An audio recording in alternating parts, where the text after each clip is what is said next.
I just wanted to take a quick second to show everybody that has access to Tractor Zoom Pro. I know there's a ton of you on here that do. And what we're finding out is a lot of your organizations do have this, an unlimited amount of users, but not everybody's actually using it within the dealership. So ask your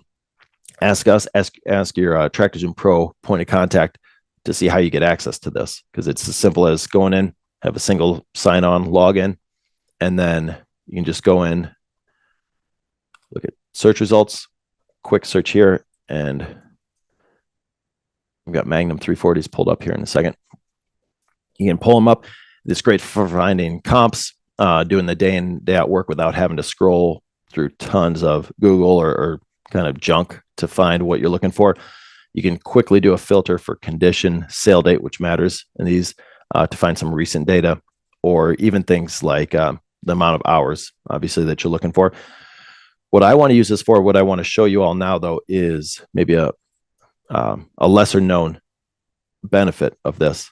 You click on these dealer listing averages, so you get to see everything that's listed on a retail side. And then click on that little view trend graph. Now I get to view trend graph data just specifically about the Case Magnum 340. I can look at the average dealer values. All the green dots are all the individual auction values. And so as a whole, you can kind of just glance at this and say, okay, which direction are they coming? And from a frequency, am I seeing a lot of green dots recently? Am I seeing a ton of these things hit auction? It's a great way to glance at it and just know, what's happening in the market.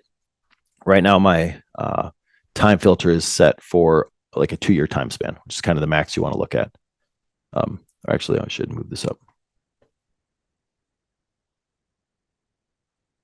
Oh, here it's not set. If you want to change your time frame you're looking at, and I do, I want to look.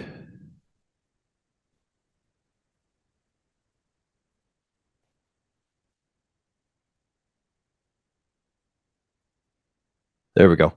Now I'm looking all the way back for over a 2-year time period, so I can see those dealer values on average rise up. And now really get a look at how many more of these have hit the auction block this year versus last year. Gives you a great idea of what's hitting the auction and potentially saturating your market. The average days listed, it did drop, but now it continues to rise, like we're expecting with this market. And then here's where I'm getting that data from. This is just about the Magnum 340s out there listed at retail. And I can even hover over it and see, okay, total numbers sold, that 25 dot down there versus how many that month were advertised.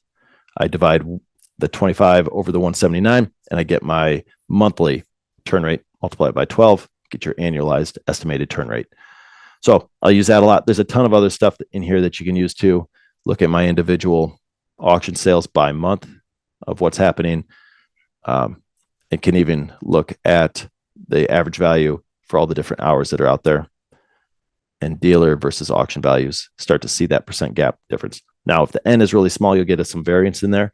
But for large volume tractors or by categories, you get a lot of good info. So I just wanted to take that moment to show everybody out there what you have available to you and how I'm getting this information.